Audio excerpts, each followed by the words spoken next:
This is Democracy Now!, democracynow.org, the War and Peace Report. I'm Amy Goodman. And I'm Nermeen Sheikh. Welcome to our listeners and viewers across the country and around the world. We turn now to Gaza.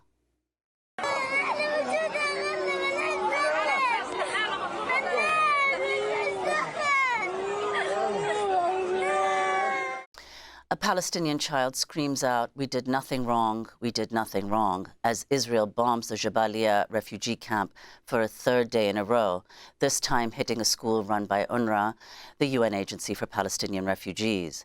At least 195 Palestinians have been killed in Gaza's largest refugee camp in a series of devastating Israeli airstrikes in recent days. The UN Human Rights Office said in a statement, quote, "We have serious concerns that these are disproportionate attacks that could amount to war crimes." The overall death toll from Israel's 27-day bombardment has topped 9,000, including 3,700 children. UNICEF is warning children are paying the heaviest price in Gaza. Children really are paying the heaviest price for this conflict and this escalation. So far, over 3,500 children have been killed and over 6,800 have been injured in different levels of injury. These numbers shouldn't pass by as any other number, because these are not just numbers. These are kids, children who lost their dreams, lost their futures, and thousands killed shouldn't be a normal thing. We go now to Khan Yunis, where we're joined by Fadi Abu Shammalah. He is Just Vision's outreach associate in Gaza and the executive director of Gaza's General Union of Cultural Centers. His recent op-ed for the New York Times is headlined, "What More Must the Children of Gaza Suffer?" Fadi, if you can talk to us about the last few weeks through the eyes of your three children, Ali, 13, Karam, 10, and Adam, 5.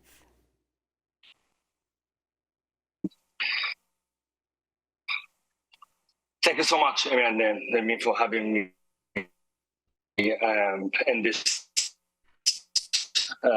interview in a very critical time. Where should I start from? From the heavy airstrike and the shelling over all of Gaza Strip. Every single minute that we have been bombed, the numbers talked about 10,000 rockets have been launched over Gaza Strip. More than 12,000 of civilians people have been killed. Hundreds of people. Civilian people are still under rubble, and the civil defense are not able to rescue them and pull them out from under the rubble. Or should I talk about the entire neighborhoods that it's flattened, the road that it's cut off, the water, the severe shortage of water, the severe shortage of food, fuel. We don't have electricity for more than 20 days now or more. I don't know, to talk about the UNRWA shelters, that it has around more than 500,000 of displaced people. Israel asked us to evacuate the Gaza city and the north because it's there, and they killed the people, they assassinated, they even targeted the convoy of cars while they were traveling and evacuating to the south of Gaza Strip. Should I talk about a live video that's recorded by and broadcasted by a journalist, Palestinian local journalist? His name is Hassan al-Saifi. He filmed and recorded a video while the tank launched and bombed a civilian car while they were evacuating to the south. What should I talk about? That we don't have bread, that we don't have water, we don't have fuel, nothing. We have only one thing, that we are being killed. There is, and of course, with the green lines, with the international community, with the US administration, this is the situation. People are scared. From what? For being killed. Really, we are having now a second Nakba, if you know it. The first one happened in 1948. We feel that it's another Nakba that we are going to go through it. the most horrible thing for us, that the Israeli officials say that we are human animals, to humans. I don't remember exactly. Like we are treated like animals. You know what happened to animals? They slaughtered. So we are slaughtered now by the Israeli genocide government. This is what's happening now. Like they now almost separate people. This is what is going on here. A genocide, a real genocide and massacres. It's happening now. Like in previous wars, we used to have like 10% of a family is killed.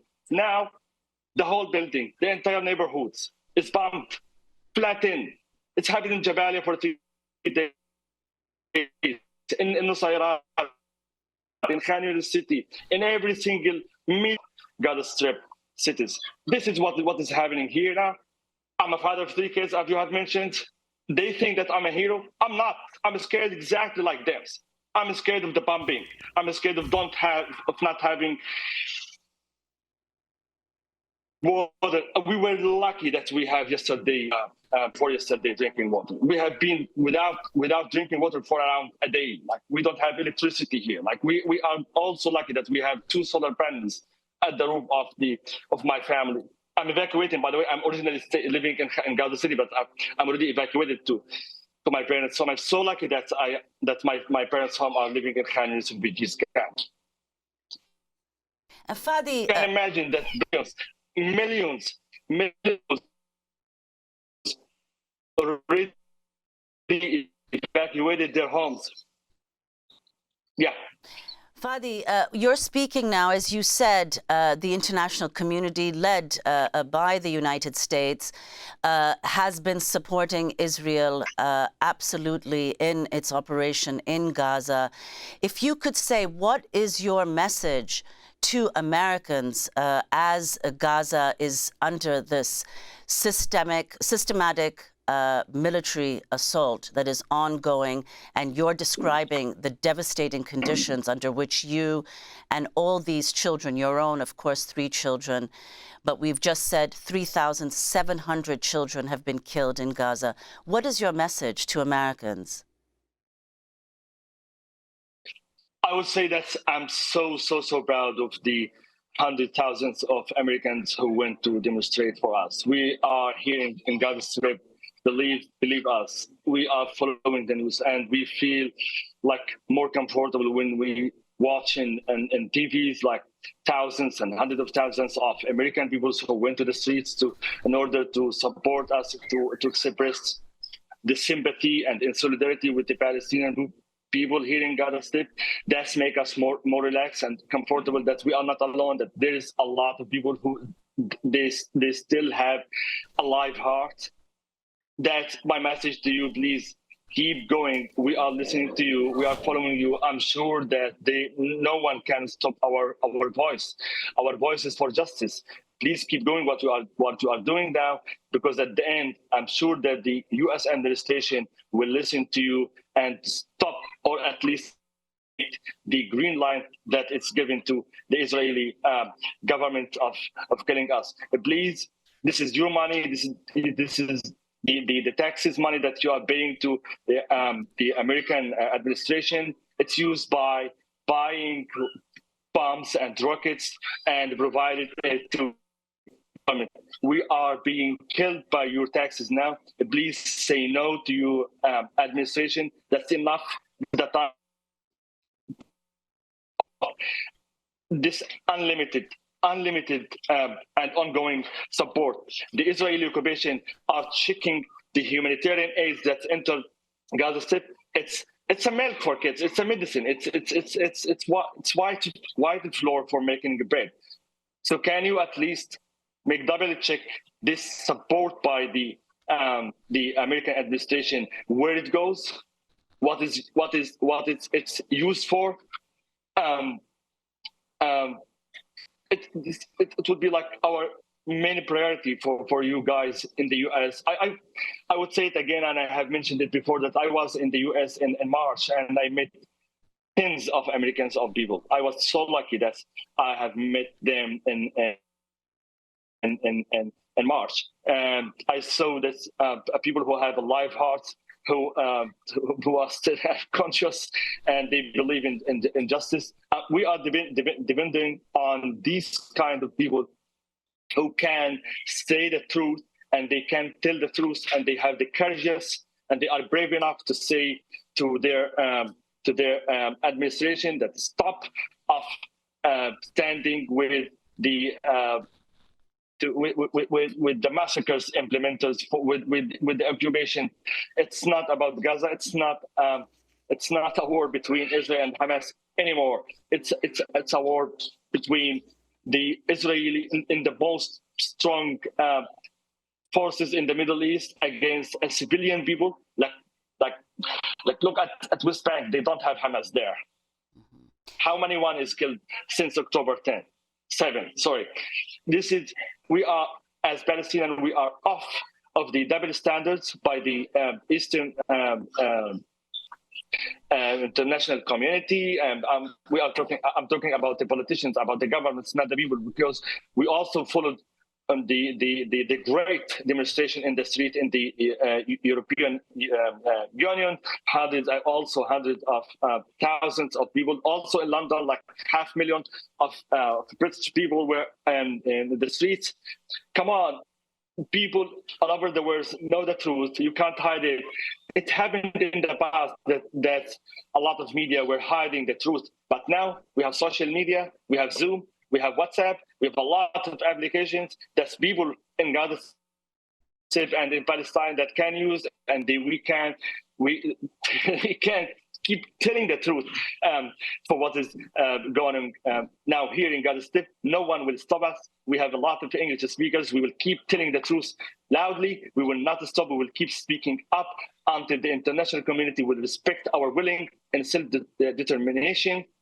And of course, stop the horrific genocide that it's happening now. The numbers of the killed people, it's not the truth. Yeah, that's right. It's not the real numbers, of course, because we have a lot of missed people. We have a lot of killed people who are still under rubble. The rubble. Another horrific numbers, by the way. It didn't happen before, that the number of the injured people is double of the killed people. It's horrible. Like the bombing, they meant to kill the people while they are bombing the civilian peoples here. You can see, of course, millions and billions of people over the TVs. They can watch, they can judge what is going on here. You can see, like, come on, it's the entire neighborhood. They bombed it like. It's crazy. Like, and of course, if Israel has no one to tell them that they have to stop, they will keep killing us. And Fadi, I want to ask. I want to ask, Fadi, I mean, these attacks are taking place in response to the Hamas attack on October 7th. Obviously, as you've said, it's a genocide that's taking place. But I want to ask you about the response that Israel has had to nonviolent resistance by Palestinians. You wrote in 2018 a piece called "Why I March in Gaza." Explain what the response was of Israel to this non-violent resistance, the Great March of Return. Oh, that's a fantastic question, by the way. In fact, the Israeli population is very talented in killing the Palestinians, even if they are struggling with non-violence, even if they are staying at their homes, even if they are in West Bank, for example. They kept invading the West Bank cities and towns, and they killed a lot of Palestinians there. And there's, by the way, like a couple of months ago or a few months ago, there's an American old man. He had been detained under hard circumstances until he died. I mean, what the 67 years old that man has done for the Israeli occupation. Even when Palestine, by the way, the non-violence struggling, it didn't happen and started in 2018 in the what we have named and called a Great March. The Palestinians were creative in starting the non-violence in the 1987 when the first Intifada happened, started. What happened there? Even so, the Israeli occupation were killing us, arresting us, shooting on us, demolishing homes. This is the policy of an apartheid country. That's the.